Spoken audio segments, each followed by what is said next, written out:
Bom, então vamos começar a apresentação, né, professor?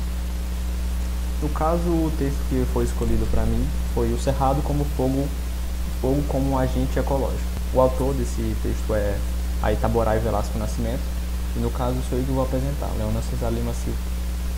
Em relação ao texto, né, ele foi publicado em Goiânia em 17 de outubro dos anos 2000. Então tem algumas coisas que são meio desatualizadas do texto, mas ele ainda apresenta bastante informação interessante para desenvolver sobre o assunto. Vou fazer primeiro a introdução sobre o Cerrado, né? O Cerrado ocupa uma área de mais ou menos 2 milhões de quilômetros quadrados, sendo o segundo maior complexo vegetacional da América do Sul, considerado pela biogeografia como um bioma complexo e diversificado. Essa diversificação vocês vão ver mais pra frente como é que vai ser, e também essa complexidade com ele, justamente relacionada ao fogo. O Cerrado também ele comporta a maior diversidade do continente em termos de espécies endêmicas. No caso, as espécies endêmicas são as espécies que ocorrem exclusivamente em uma determinada região geográfica.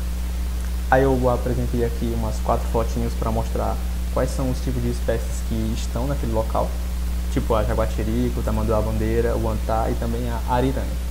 Também tem outros pássaros mais na frente que eu vou apresentá-los e mostrá-lo mais sobre essa fauna dele.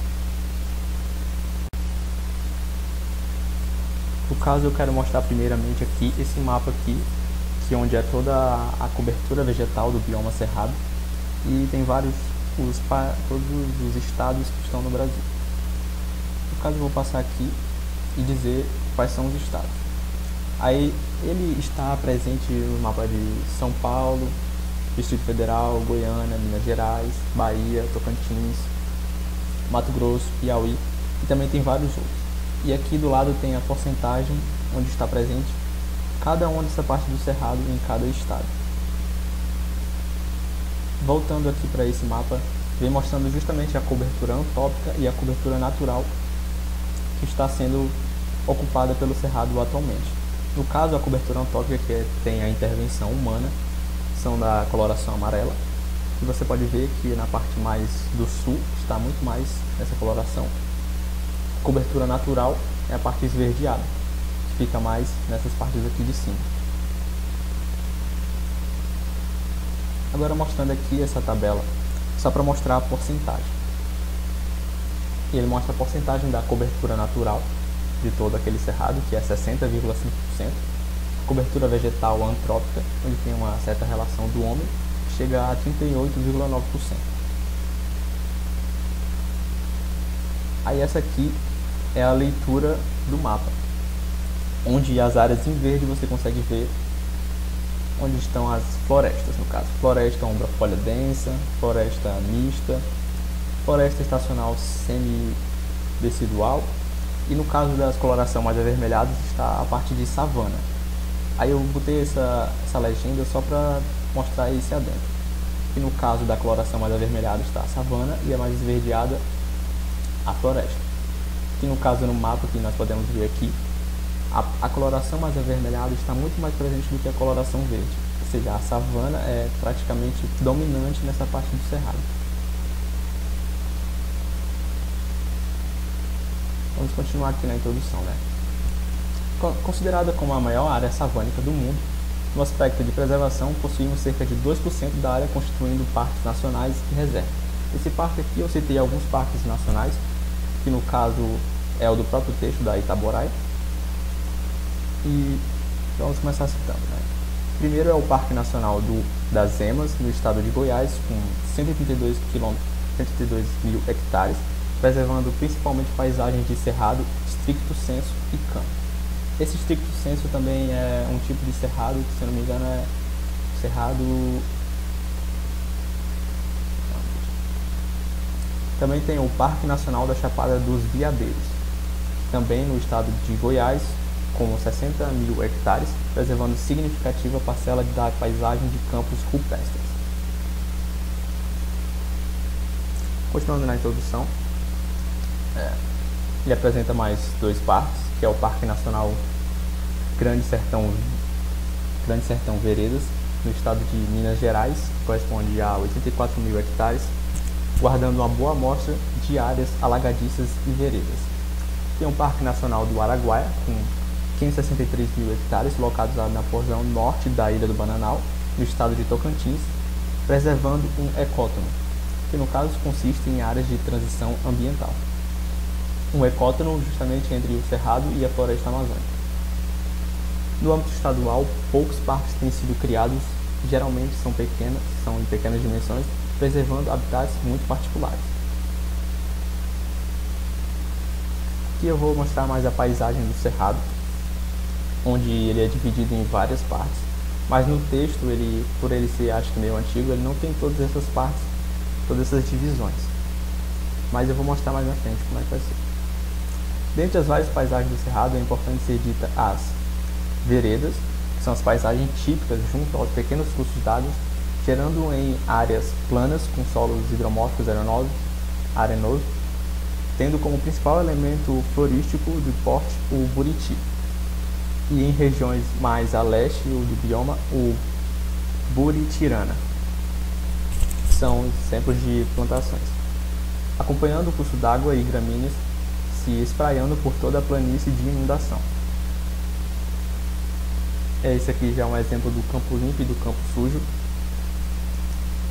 São geralmente em áreas aplainadas, com solos pobres, cascalhos, compostas fundamentalmente por um extrato herbáceo gramíneo, despontando eventualmente arbustos esparsos com cerca de 1 a 2 metros de altura. Aí aqui na foto você pode ver que tem a réguazinha mostrando a medição, que o campo limpo e o campo sujo eles são muito baixos, abaixo de 5 metros. Como eles mesmos disseram, é de 1 a 2 metros. Aí vai chegando o cerrado, cerradão, as plantações vão aumentando de tamanho. Aqui chega a parte do cerrado estricto sensu, que é a vegetação estruturada em apenas 2 estratos, um com nível arbóreo arbustivo, com árvores esparsas e retorcidas, que atingem em altura média de 7 a 10 metros, e 2 com a preservação e a presença de extrato herbáceo gramíneo. É a paisagem mais difundida do cerrado, é a que ocupa a maior área dentro do bioma, e por isso é considerada como a área mais característica do local.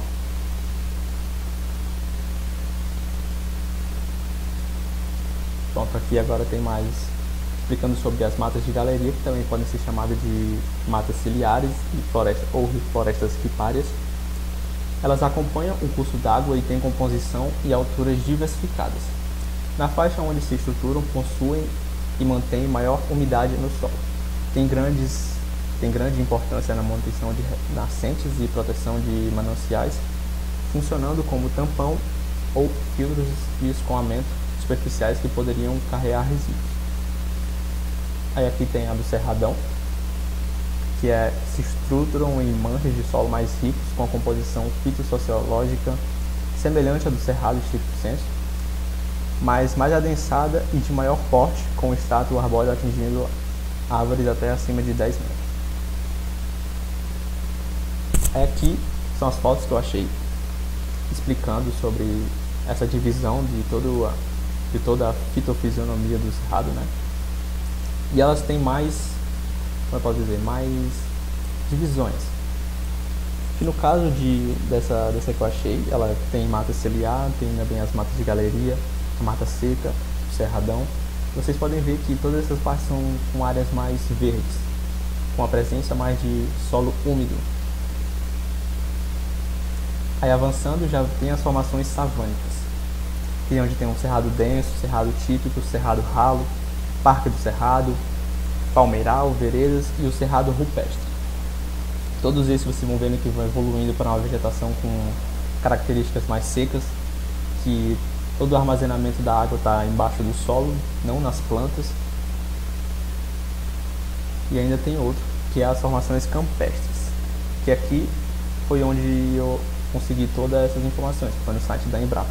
Que no caso também tem, para finalizar, as formações campestres, que no caso são divididos em campo rupestre, campo sujo e também os campos limpos, que é onde tem as vegetações mais rasteiras, como eu havia dito lá no início dessas classificações. Aqui eu vou falar um pouco mais sobre a abundância de água no solo, né? por que isso acontece, e é relacionada à vegetação. Como a vegetação característica de xeromorfa, que é tipo uma espécie de vegetais adaptadas às condições áridas e desérticas. Aí ele mostra assim: um estudo desenvolvido na década de 1940 comprovaram a abundância de água disponível no subsolo, poucos metros abaixo da superfície, mesmo na estação seca. Em virtude do lento processo de percolação, que é o movimento subterrâneo da água, no caso, nos solos do cerrado, seus lençóis freáticos adquirem sua carga máxima quando há um máximo de seca na superfície, o que dá à região reservas de água durante os 365 dias do ano. Bom, voltando aqui, falando sobre a vegetação. A vegetação é a prova de fogo. Eu fiz isso como uma sátira, mas vou explicar o que acontece nessa parte da vegetação do cerrado. Grande parte das espécies vegetais do cerrado possuem raízes pivotantes profundas, permitindo que elas frutifiquem e se reproduzam mesmo durante o período de seca.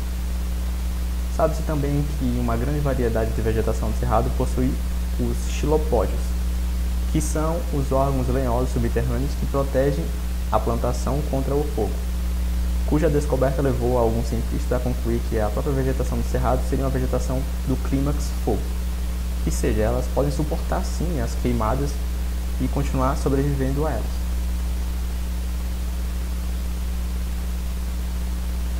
Aqui eu vou voltar mais sobre a geologia e geomorfologia do cerrado. No caso, o cerrado brasileiro está estruturado nos chapadões centrais do Brasil, com altitude que oscilam entre 1.500 e 1.600 metros acima do nível do mar. As nascentes dos seus rios podem ser explicadas pela geologia regional, estruturada por complexos sedimentares com rochas areníticas, que através de falhas, fraturas e diaclases funcionam como um aquífero, mantendo em vários níveis reservas e lençóis subterrâneos.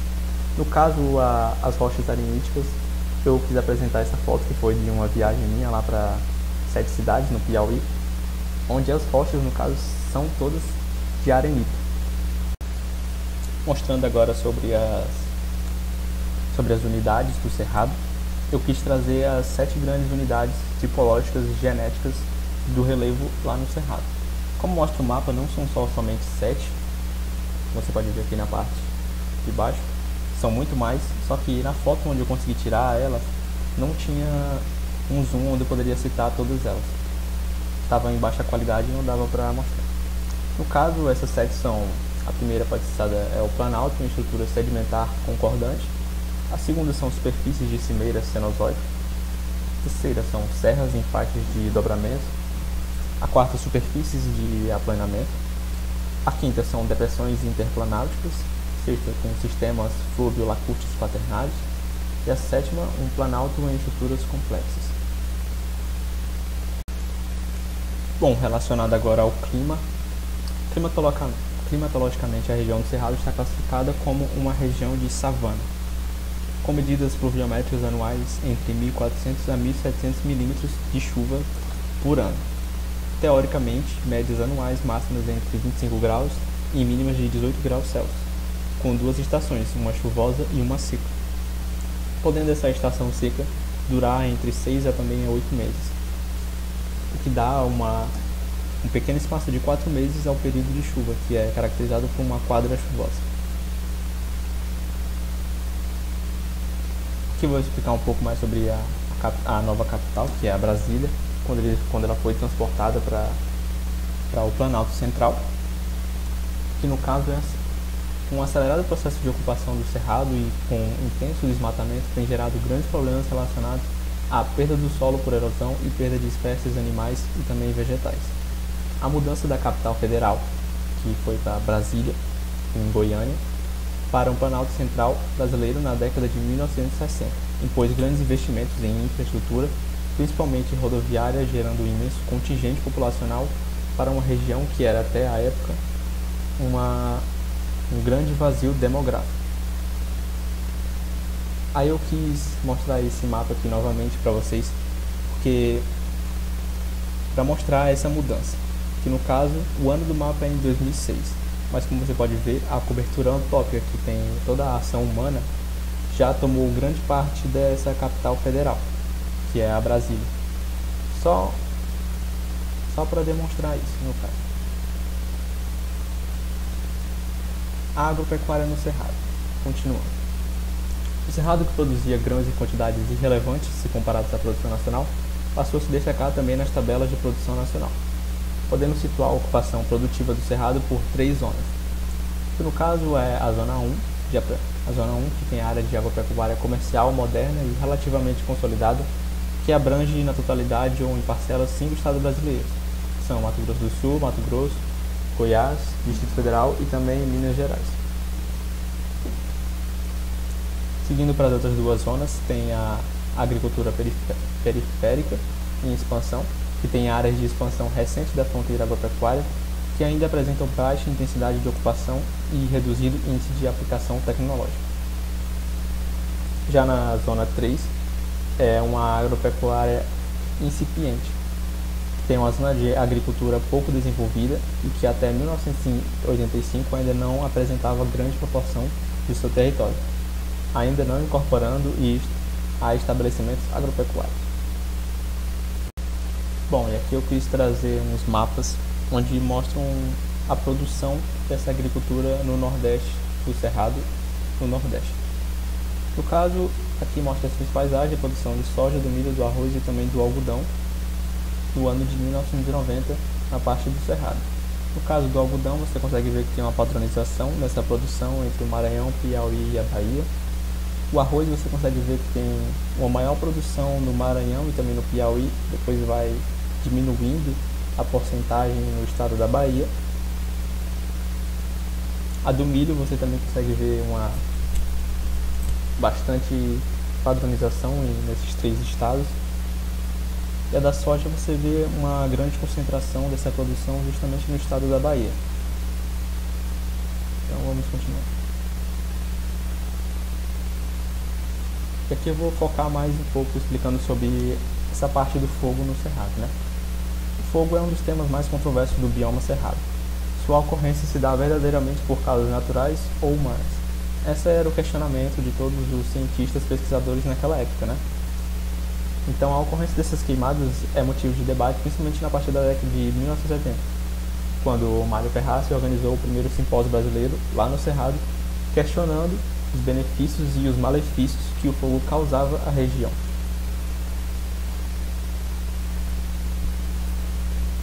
Aqui explicar um pouco mais sobre o fogo, sobre as causas naturais dele.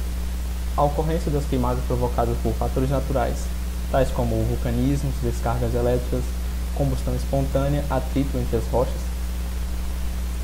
são as queimadas naturais.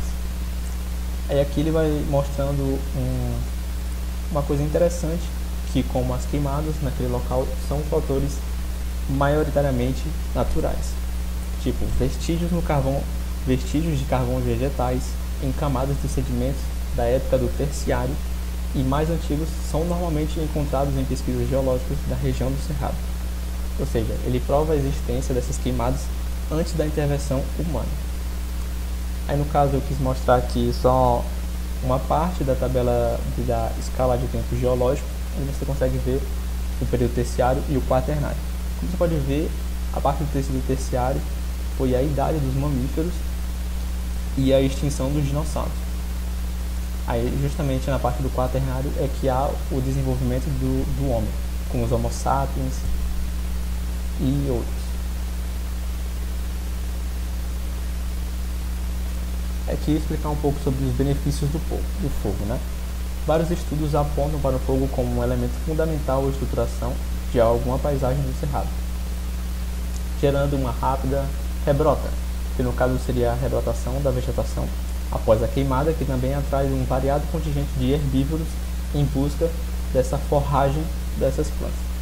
Essa forragem, no caso, ela também serve de alimentos para os animais que vão lá procurar.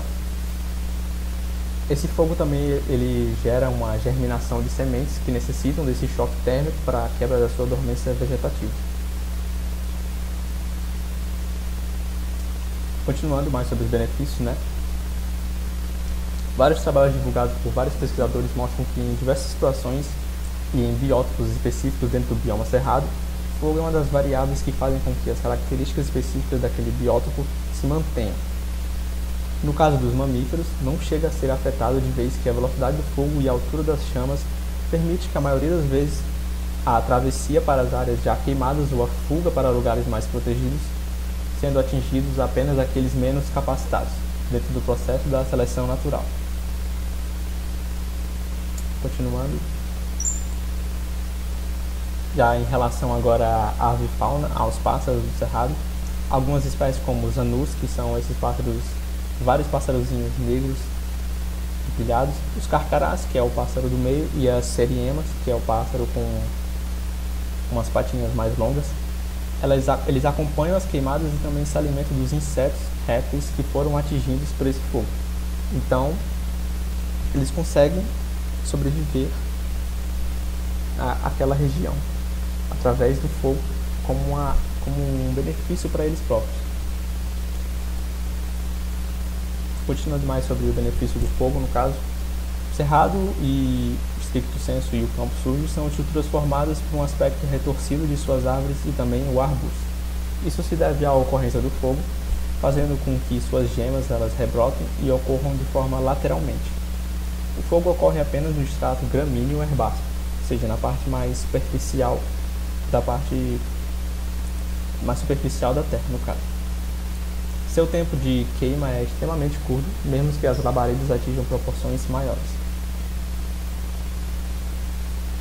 Aqui eu vou voltar mais um pouco do malefício do fogo, que no caso, cabe interessante que não é todo o canto que o fogo não vai ser maléfico à região do cerrado. No caso do campo limpo, a estrutura vai ser um malefício. Aí o campo limpo ele estrutura sob o mesmo tipo de solo que o campo sujo e o cerrado stricto sensu. Entretanto, há uma transição visível entre o campo limpo e as veredas, onde os solos já são intensamente hidromorfizados. São solos inundados, encharcados e definidos pelo excesso de umidade, com aumento de matéria orgânica em decomposição em seus horizontes superficiais, provocando ao campo limpo alterações mais sensíveis em termos de trocas químicas e biológicas. Voltando mais agora à região do cerradão e também às matas ripárias, há um acúmulo da matéria orgânica originando horizontes úmicos, que são com alta acidez no solo.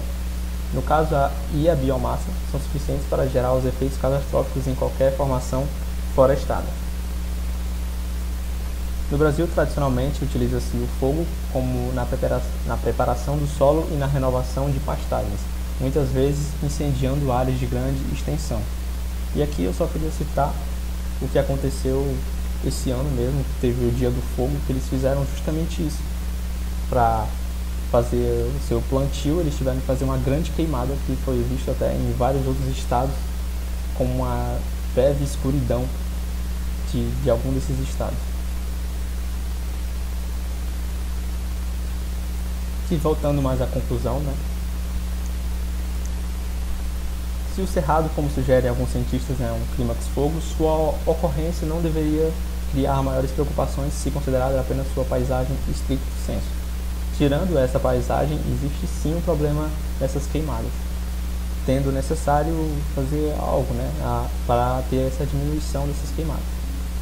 Mas ainda falta maiores informações ligadas à periodicidade ideal para a ocorrência desse fogo no bioma.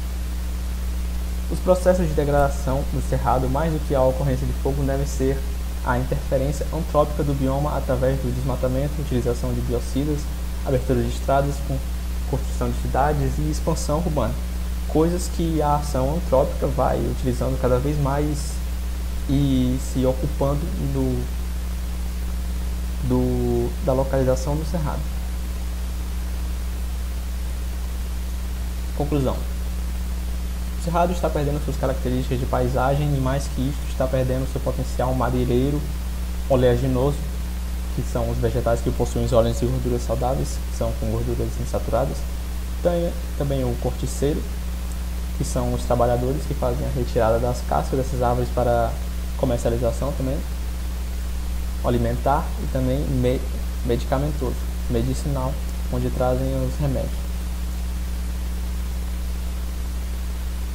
E aqui já entra as minhas referências, finalizando aqui o trabalho. Nós temos o texto principal, que é da Itaborá e Velasco Nascimento, Cerrado e o Fogo como Agente Ecológico, mas também teve vários links que eu utilizei da InfoEscola, do Ministério do Meio Ambiente, do ICMBio, também teve da Embrapa.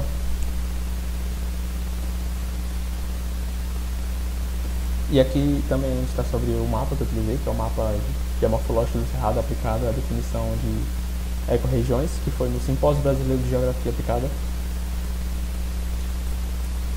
E é isso. Obrigado.